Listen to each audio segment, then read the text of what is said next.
Dans ce chapitre, nous verrons ensemble les premiers outils de modélisation, dont la fonction extrude. Donc, on s'entend jusqu'à présent, on n'a pas modélisé grand-chose. On a simplement assemblé des formes de base. Donc, éventuellement, ça pourrait être le fun de faire des trucs un peu plus complexes. Et c'est ça qu'on va commencer à faire ensemble aujourd'hui.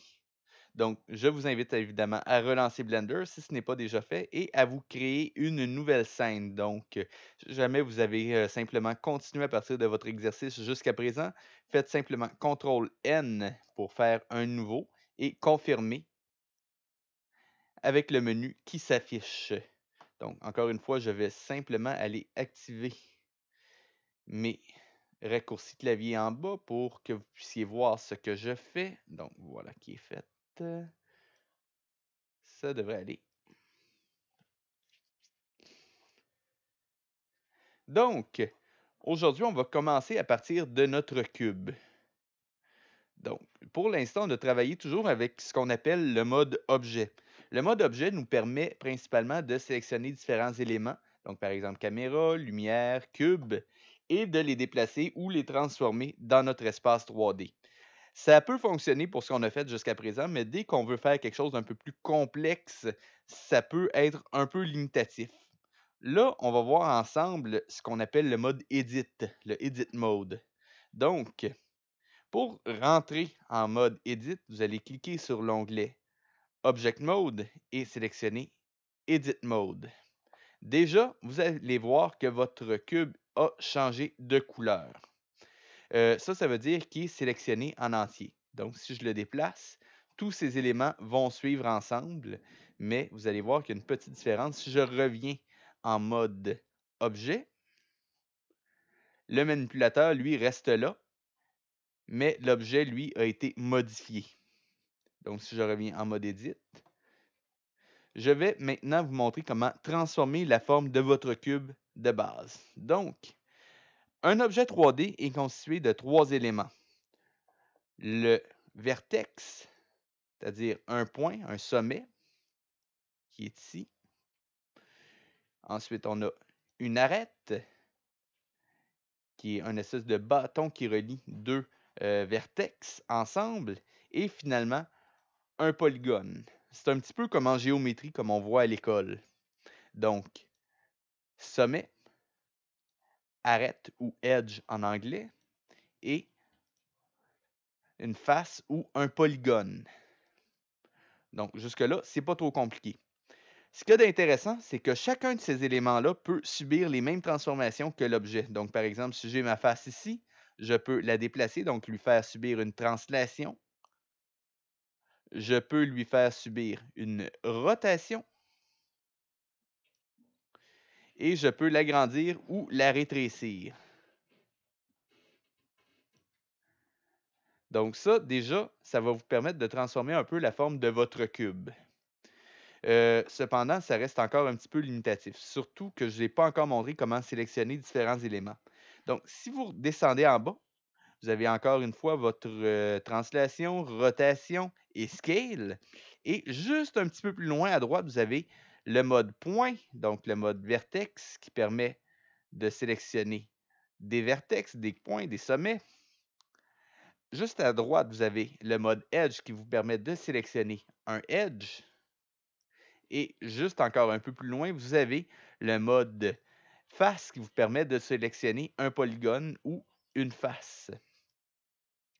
À partir de ça, on va pouvoir commencer à transformer notre géométrie, notre forme 3D, si vous voulez. Donc, pour ce faire, je vais vous montrer déjà un petit raccourci clavier qui est très pratique, qui permet de passer du mode Edit au mode Objet. Donc, vous avez en bas de votre, en haut plutôt de votre clavier, vous avez le bouton tabulation, donc Tab en anglais.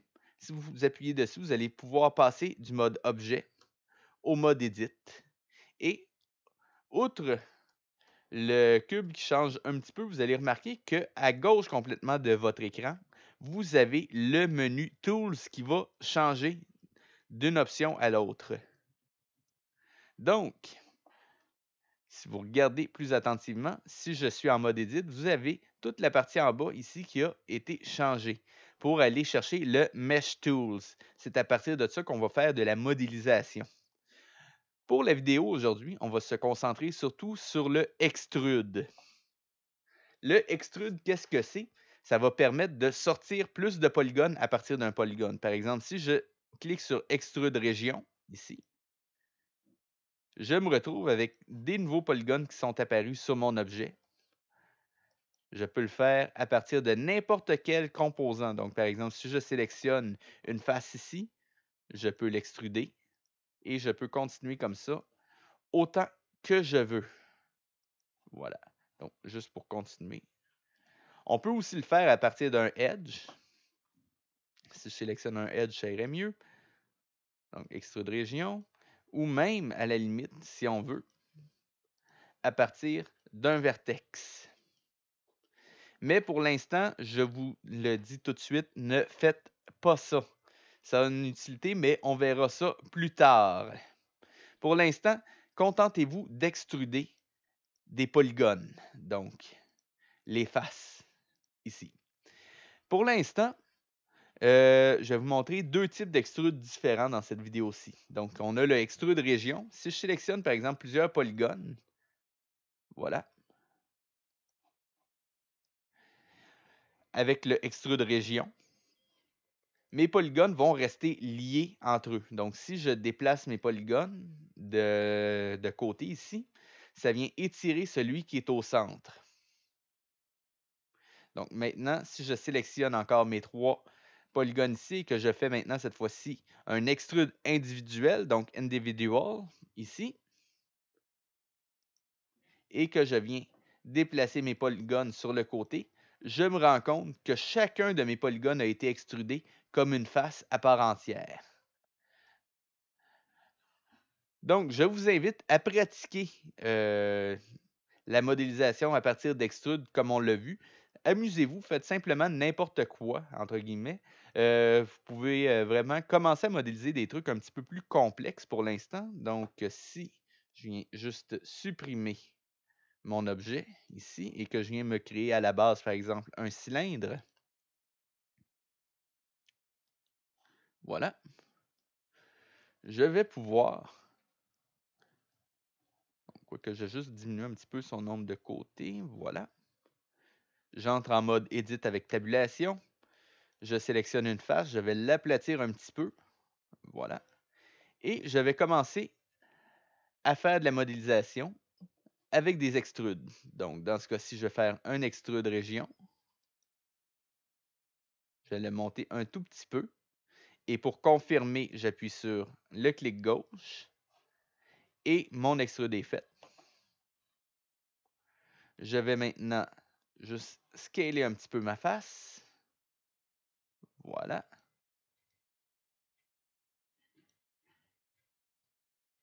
Tranquillement. Je fais un nouvel extrude. Je vais le monter vers le haut. Et j'en profite pour vous montrer un petit raccourci clavier très pratique. Donc, pour l'extrude, il y a un raccourci clavier qui fonctionne avec extrude région qui est E. Donc, je veux faire un extrude, j'appuie sur E et voilà, j'ai mon extrude. Ça va m'éviter de toujours avoir à revenir ici systématiquement.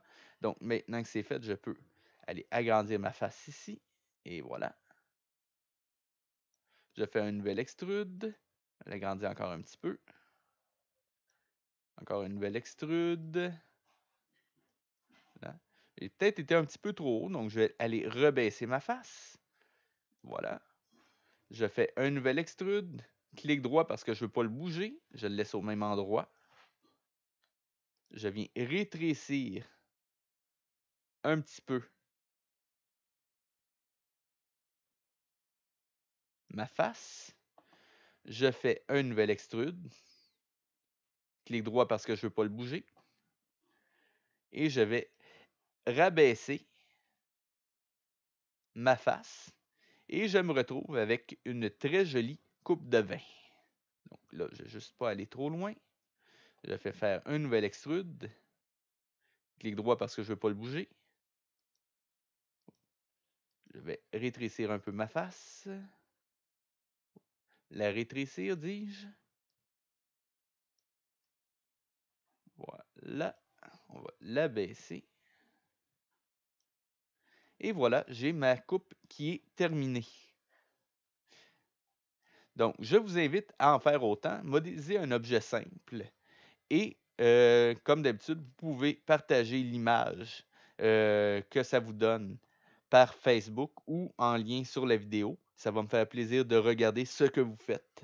Et si jamais vous avez des questions, encore une fois, laissez un commentaire, j'y répondrai aussi vite que possible. Je vous retrouve bientôt dans une nouvelle vidéo dans laquelle on verra de nouveaux outils de modélisation.